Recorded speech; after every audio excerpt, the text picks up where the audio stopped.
So hello everyone, পিএইচপির এই পর্বে আপনাদের সবাইকে স্বাগত জানাই। তো চলুন দেখা যাক আজকে আমরা পিএইচপির এই পর্বে পিএইচপি সম্বন্ধে কী কী জিনিস শিখতে চলেছি। তো আজকে আমরা দেখব পিএইচপিতে ডিফল্ট প্যারামিটার কী হয়, আর আজকে আমরা এটিকে নিয়ে বিস্তারিত আলোচনা করব।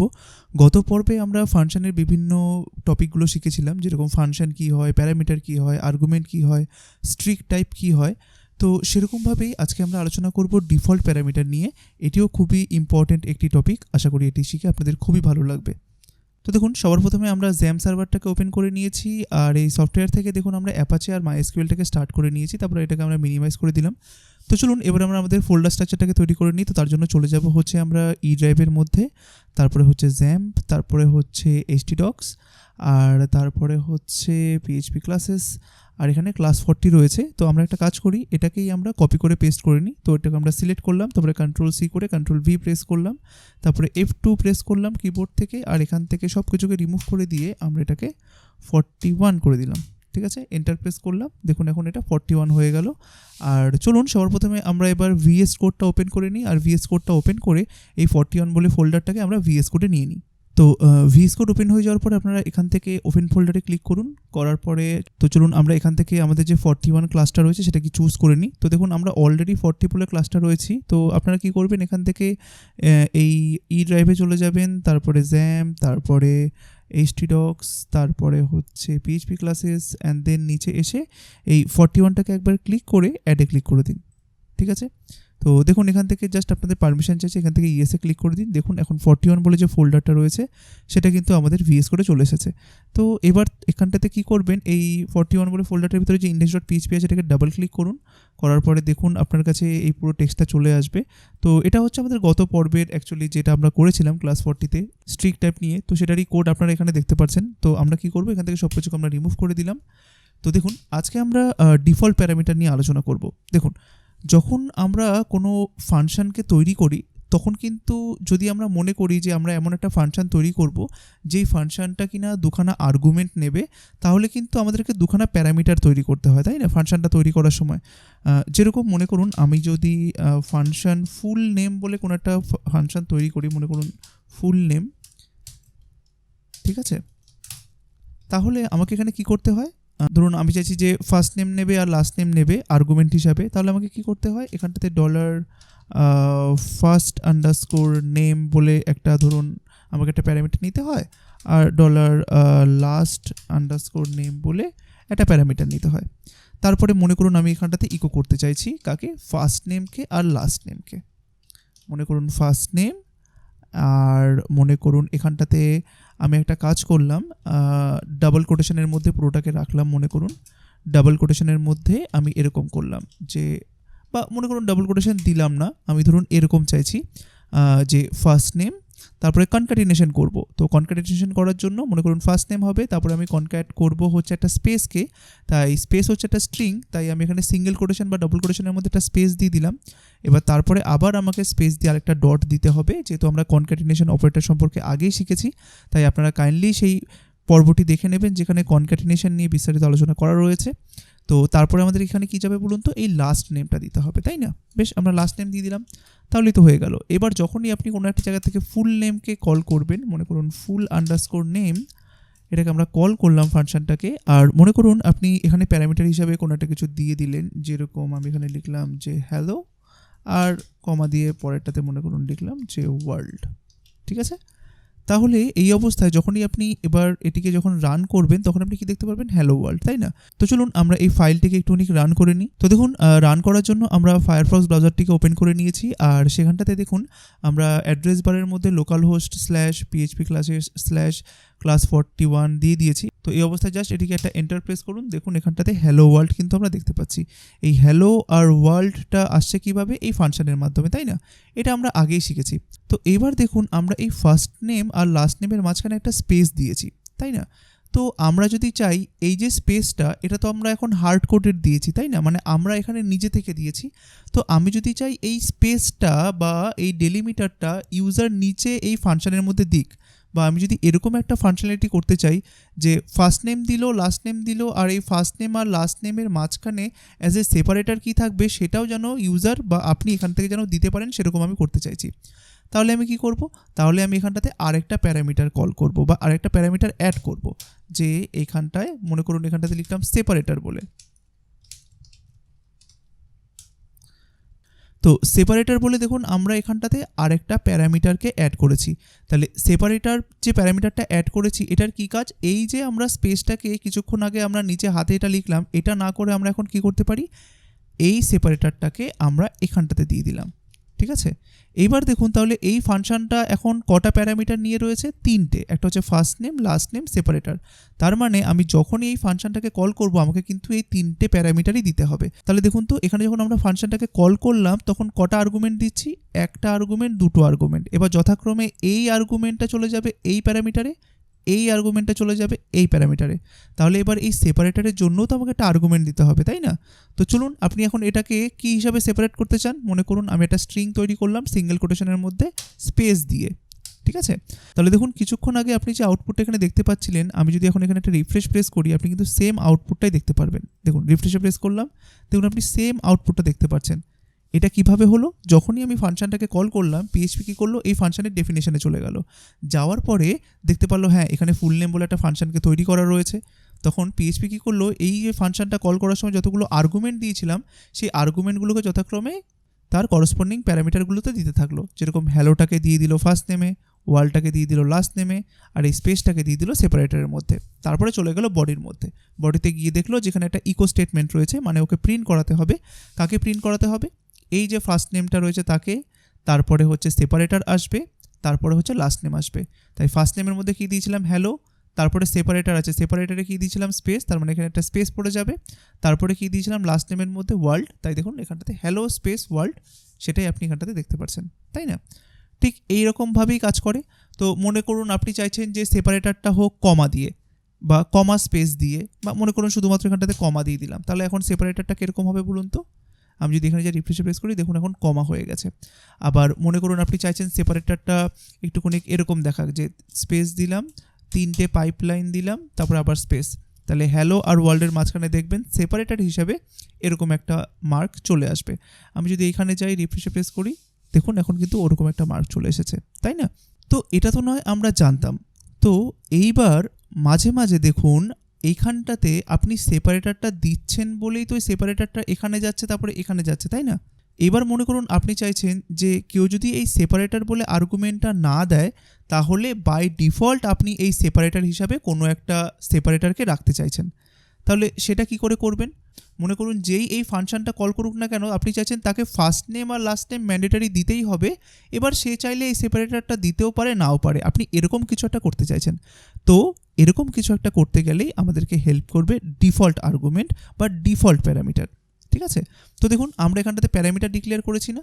ডিফল্ট প্যারামিটার খুবই ইজি, জাস্ট আপনি কাকে ডিফল্ট প্যারামিটার করতে চাইছেন, সেপারেটরকে। তো তখনই আপনাকে করতে হবে এই যে ডিফল্ট প্যারামিটারের যে ভেরিয়েবলটা রয়েছে তারপরে একটা ইকুয়াল সাইন দিন, তারপরে সিঙ্গেল কোটেশন বা ডবল কোটেশনের মধ্যে আপনি সেই ডিফল্ট ভ্যালুটাকে রেখে দিন। এবার আপনি ডিফল্ট ভ্যালু কোনটা দেবেন, মনে করুন যখনই কেউ এই ফাংশনটা কল করছে কেউ যদি এই সেপারেটরটা না দেয় তাহলে বাই ডিফল্ট ও স্পেস সেপারেটরটাকে নেবে। ঠিক আছে, আপনি এরকম একটা কিছু করতে চাইছেন। এবার দেখুন আমরা এখান থেকে মনে করুন এই সেপারেটরের জন্য যে আর্গুমেন্টটা দিচ্ছিলাম সেটাকে আমরা বন্ধ করে দিলাম।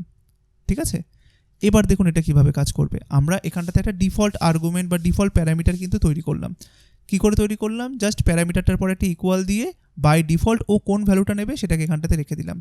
তাই দেখুন এই অবস্থায় আমি কি করছি, ফুল নেমের মধ্যে দেখুন এটাকে আর এটাকে পাঠালাম, দুটোকে পাঠালাম, তাহলে হ্যালো চলে যাবে এখানে, ওয়ার্ল্ড চলে যাবে এখানে। এইবার যেহেতু আমি এখানটাতে সেপারেটরের জন্য কোনো আর্গুমেন্ট পাঠাইনি তাই পিএইচপি কী করবে, বাই ডিফল্ট এই সেপারেটরের ভ্যালু হিসাবে ওর ডিফল্ট ভ্যালুটাকে নেবে। এখানে ডিফল্ট ভ্যালুটা কী রয়েছে, স্পেস, তাই স্পেসটাকে সেপারেটরের মধ্যে ঢুকিয়ে দেবে।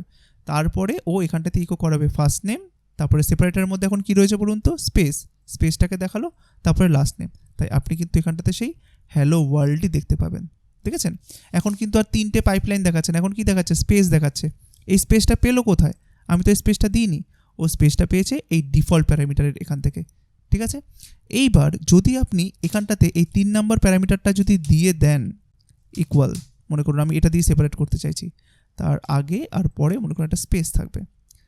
এইটা আমরা যদি দিয়ে দিই তাহলে এখন পিএইচপি কি করবে, পিএইচপি এখন হ্যালোটাকে এর মধ্যে দেবে, ওয়ার্ল্ডটাকে এর মধ্যে দেবে, আর এই যে সেপারেটরটা আছে এইটাকে এইখানটাতে দেবে। তাহলে এখন কি এই ডিফল্ট আর্গুমেন্টটা বা ডিফল্ট প্যারামিটারের ভ্যালুটা কি কাজ করবে? না, করবে না, কারণ আমরা তো এখানটাতে এই সেপারেটরের যে আর্গুমেন্টটা হয় সেটা দিয়েই দিয়েছি। এই ডিফল্ট আর্গুমেন্ট বা ডিফল্ট প্যারামিটারটা কখন কাজ করবে? যখন আমি এখানকার আর্গুমেন্টটা দেবো না শুধুমাত্র তখনই। কিন্তু যদি আমি এখানকার আর্গুমেন্টটা দিয়ে দিই তাহলে কিন্তু আর এই ডিফল্ট প্যারামিটারটা কাজ করবে না, যেইটা আমি এখান থেকে পাঠাচ্ছি সেটাই এই সেপারেটরের মধ্যে বা বলতে পারেন এই প্যারামিটারের মধ্যে অ্যাড হয়ে যাবে। তাহলে এক্ষেত্রে দেখবেন আপনি হ্যালো আর ওয়ার্ল্ডের মাঝখানে দেখবেন এরকম ট্রিপল ইকুয়াল দেখতে পাচ্ছেন। তাই আমি যদি এখানে যাই, রিফ্রেশে প্রেস করি, দেখুন এখন কিন্তু হ্যালো ট্রিপল ইকুয়াল ওয়ার্ল্ড এরকম হয়ে গেছে, তাই না? বেশ, তো এরকমই একটা এক্সাম্পল মনে করুন আমি নিচে চলে আসলাম, আর মনে করুন আমি এখানে একটা ফাংশন তৈরি করলাম মাল্টিপ্লাই বলে, ঠিক আছে? মাল্টিপ্লাই বলে একটা ফাংশন তৈরি করলাম। এই ফাংশনটা মনে করুন দুখানা নাম্বার নেবে। তো আমি এখানটাতে লিখলাম যে ফার্স্ট নাম কমা এখানটাতে সেকেন্ড নাম বা এরকম কিছু একটা কিছু করলেন, সেকেন্ড আন্ডারস্কোর নাম, ঠিক আছে? এ কী করবে, এ ধরুন আমাকে ইকো করবে, কাকে ইকো করবে? এই ফার্স্ট নাম মাল্টিপ্লাই বাই সেকেন্ড নাম, এটাকে আমরা সেমিকোলন দিয়ে দিলাম, ঠিক আছে? তো এবার যখনই আমরা এই মাল্টিপ্লাই বলে ফাংশনটাকে কল করব তখন আমাকে এখানে কি করতে হবে বলুন তো, দুটো আর্গুমেন্ট দিতে হবে। মনে করুন 2 দিলাম, কমা দিয়ে আবার 2 দিলাম। তাহলে প্রথম আর্গুমেন্টটা কোথায় চলে যাবে? এই প্যারামিটারে, আর সেকেন্ড আর্গুমেন্টে চলে যাবে এই প্যারামিটারে। তারপরে ফাংশনটা বডির মধ্যে আসবে, তখন ফার্স্ট নাম ইন্টু সেকেন্ড নাম করে যে ভ্যালুটা হয় সেটাকে আমাকে ইকো করিয়ে দেবে, তাই না?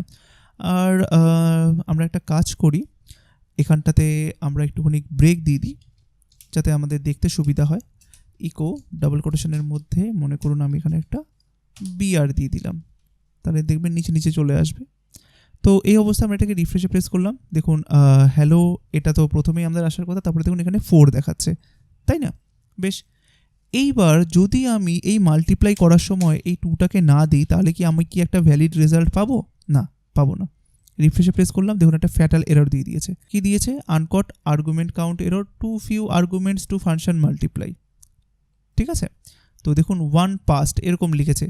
তার মানে এই যে এখানটাতে দেখুন আমরা কি করেছি, আমরা যখন ফাংশনটা তৈরি করেছি তখন আমরা এখানটাতে ডিক্লেয়ার করার সময় বলে দিয়েছি যে এই ফাংশনটা দুটো প্যারামিটার, মানে ফাংশনটা কল হওয়ার সময় দুটো আর্গুমেন্ট দিতে হবে, বাট আমি আর্গুমেন্ট দিয়েছি কটা? একটা।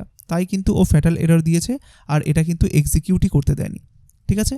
তাই এরকম অবস্থাতে যখনই আপনার মনে হবে যে না এইটা আমার অপশনাল, ঠিক আছে, এই প্যারামিটারটা আমার অপশনাল, এটা তুমি দিতেও পারো নাও পারো, তো এরকম অপশনাল জিনিসটা করার জন্য তখন আপনাকে এখানে একটা ডিফল্ট ভ্যালু দিয়ে দিতে হয়। তো মনে করুন আমি এখানটাতে ডিফল্ট ভ্যালু হিসাবে 3 রাখলাম, ঠিক আছে? এইবার দেখবেন এই ফাংশনটা কাজ করবে, অর্থাৎ আমি মাল্টিপ্লাই 2 দিয়েছি, এই 2টা কোথায় চলে যাবে? এখানটাতে। এবার যেহেতু আমি এই সেকেন্ড নামের জন্য এখানে কোনো আর্গুমেন্ট দিইনি, তাই এখানটাতে কি করবে পিএইচপি? এই সেকেন্ড নামের জন্য যে ডিফল্ট প্যারামিটারের ভ্যালুটা রয়েছে 3, সেটাকেই অ্যাসাইন করে দেবে কার মধ্যে? এই সেকেন্ড নামের মধ্যে। তাই বলুন তো এখানে আমার আউটপুট কত আসবে? 2 × 3 6। এবার দেখুন আমরা এটাকে সেভ করলাম, আমরা এখানে যাব, রিফ্রেশে প্রেস করব, দেখুন আমি এখন 6 রেজাল্টটা দেখতে পাচ্ছি। তাহলে বুঝতে পেরেছেন কীভাবে ডিফল্ট প্যারামিটার কাজ করে?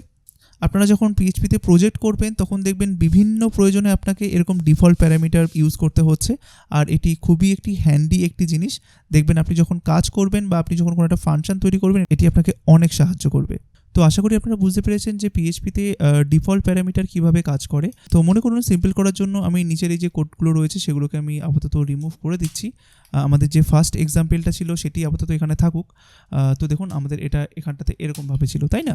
বেশ, তো লাস্টলি একটা ইম্পর্টেন্ট জিনিস আপনারা সবসময় মনে রাখবেন যে যখনই আপনারা ডিফল্ট প্যারামিটার নিয়ে কাজ করতে যাবেন তো তখন এই জিনিসটা সবসময় মনে রাখবেন, এই যে ডিফল্ট প্যারামিটারটা রয়েছে সেটা আপনারা ডিক্লেয়ার করার চেষ্টা করবেন যখন আপনাদের সমস্ত নন ডিফল্ট যে সমস্ত প্যারামিটারগুলো রয়েছে সেগুলো যখন শেষ হয়ে যাবে তারপরে আপনারা এরকম ডিফল্ট প্যারামিটার দেওয়া শুরু করবেন, ঠিক আছে? না হলে কি হবে বলুন তো, না হলে একটা এরর দেখা দেবে। মনে করুন আমরা এখানটাতে কি করেছিলাম, আমরা এখানটাতে এই যে ধরুন ডিফল্ট প্যারামিটারটা রয়েছে সেটা সবার শেষে ডিক্লেয়ার করেছিলাম, তাই না? এইটা না করে যদি আপনি এরকম করতেন, ডিফল্ট প্যারামিটারটাকে কন্ট্রোল X করলাম আমি এখান থেকে নিয়ে, আমি মনে করুন শুরুতে দিয়ে দিলাম, একটা কমা দিলাম, ঠিক আছে? তাহলে এক্ষেত্রে এররটা কী হবে বলুন তো? আপনি এরকমভাবে ডিক্লেয়ার করে রাখলেন, এবার যখনই আপনি ফাংশনটাকে কল করছেন তাহলে দেখুন হ্যালো এখন কার মধ্যে চলে যাবে? এই সেপারেটরের মধ্যে চলে যাবে। ওয়ার্ল্ড কার মধ্যে চলে যাবে? এর মধ্যে চলে যাবে। আর এই যেটা অরিজিনাল সেপারেটর ছিল সেটা কার মধ্যে চলে যাবে? লাস্ট নেমের মধ্যে চলে যাবে। তাই আপনি আউটপুটটা কেমন দেখতে পাবেন বলুন তো? আউটপুটে আপনি দেখতে পারবেন হচ্ছে গিয়ে ওয়ার্ল্ড, তারপরে আপনি দেখতে পারবেন হচ্ছে কি এখানে সেপারেটর দেওয়া রয়েছে, মানে সেপারেটরের মধ্যে থাকবে হ্যালো, আর তারপরে যেটা রয়েছে আপনার এই যেটা অরিজিনাল সেপারেটর সেটা তো এখন লাস্ট নেমের মধ্যে চলে গেছে, তাই তখন সেটাকে আপনি একবার লাস্টে দেখতে পারবেন। তাই দেখুন আমি এটাকে সেভ করলাম, আমি যখন এইখানে যাব রিফ্রেশে প্রেস করব, দেখুন হ্যালো ওয়ার্ল্ড ইকুয়াল সব একাকার হয়ে গেল, সব কিছু মানে পুরো উল্টোপাল্টা হয়ে গেল। তাই অলওয়েজ যখনই আপনি ডিফল্ট প্যারামিটার ইউজ করবেন সেটা চেষ্টা করবেন একবারে শেষে ডিক্লেয়ার করার, শুরুর দিকে করবেন না। শুরুর দিকে যে সমস্ত নন ডিফল্ট প্যারামিটারগুলো যেগুলো রয়েছে সেগুলো আপনি ডিক্লেয়ার করে নিলেন, একবারে লাস্টের দিকটাতে আপনি আপনার ডিফল্ট প্যারামিটারের লিস্ট শুরু করবেন। ঠিক আছে? তো এরকম কমা দিয়ে দিয়ে মনে করুন আপনি আরও অনেক ডিফল্ট প্যারামিটারের লিস্ট দিলেন, যে এটা কমা এটা, এটা কমা এটা একটা ডিফল্ট প্যারামিটার হয়ে গেল, এটা একটা ডিফল্ট প্যারামিটার হয়ে গেল। তো যত আপনি ডিফল্ট প্যারামিটার তৈরি করবেন সেগুলো যেন সব কিছু এই নন ডিফল্ট প্যারামিটারগুলো যখন শেষ হয়ে যাবে তারপর থেকেই যেন আপনি শুরু করবেন। এটা গুড প্র্যাকটিস বলতে পারেন, এতে আপনার এরর কম আসবে। ঠিক আছে? তো আমাদের এতগুলো প্যারামিটারের দরকার নেই, আমরা এখান থেকে এটিকে রিমুভ করে দিলাম। তো ব্যাস, আমাদের এইটুকুনি কি দরকার ছিল, তাই না? তাহলে বুঝতে পেরেছেন যে পিএইচপিতে ডিফল্ট প্যারামিটার কি হয় আর সেটি কিভাবে কাজ করে। এটি কিন্তু খুবই ইম্পর্টেন্ট, কারণ পরবর্তীকালে যখন আপনারা ফাংশন নিয়ে কাজ করবেন, আর পিএইচপি কেন যে কোনো প্রোগ্রামিং ল্যাঙ্গুয়েজের ক্ষেত্রে ফাংশন কিন্তু খুব ইম্পর্টেন্ট একটি টপিক। আপনাদেরকে ফাংশন লিখতেই হবে। আপনি যে কোনো প্রজেক্টে কাজ করুন না কেন, যে কোনো প্রোগ্রামিং ল্যাঙ্গুয়েজে কাজ করুন না কেন, আপনাকে ফাংশন লিখতেই হবে। তাই ফাংশন নিয়ে একটু ডিপ নলেজ থাকা কিন্তু আপনাদের সবার খুবই জরুরি। সেই কারণেই এই ডিফল্ট প্যারামিটারটা আপনাদেরকে শেখানো, এটিও কিন্তু আপনাদের খুব কাজে লাগবে। সো আশা করি আপনারা বুঝতে পারলেন যে পিএইচপিতে ডিফল্ট প্যারামিটার কী হয় আর সেটিকে কীভাবে ব্যবহার করতে হয়। কাইন্ডলি এই ভিডিও ডেসক্রিপশানে আপনারা ভিজিট করবেন, সেখানটাতে আপনারা আমারই বিভিন্ন চ্যানেল বলুন বা বিভিন্ন পেজের আপনারা লিঙ্ক পেয়ে যাবেন। সেই সমস্ত চ্যানেল বা পেজে ভিজিট করবেন আর সেগুলোকে কাইন্ডলি সাবস্ক্রাইব আর ফলো করে রাখবেন, যাতে সেই সমস্ত চ্যানেল বা পেজগুলোতে যখন আমি কোনো আপডেট দেবো সেটা যাতে সবার আগে আপনি পেতে পারেন। আর আজকের এই ভিডিওটি আপনাদের কেমন লাগলো অবশ্যই কমেন্ট করে জানাবেন, কারণ কমেন্টের মাধ্যমে আমি বুঝতে পারি যে আপনারা শিখছেন বা ভালো শিখছেন, আর ওইটুকুনি কি অ্যাকচুয়ালি আমাকে মোটিভেট করে নতুন ভিডিও বানানোর জন্য। তো আপনাদের কাছে আমার একটা রিকোয়েস্ট যে যখনই আপনারা ভিডিও দেখুন না কেন অবশ্যই কমেন্ট করবেন, আর পাশাপাশি ভিডিওটি যদি ভালো লেগে থাকে তাহলে সেটাকে একটি লাইক করে সবার কাছে শেয়ার করে দেবেন। তো দেখা হচ্ছে পরবর্তী পর্বে, সবাই ভালো থাকবেন, ধন্যবাদ।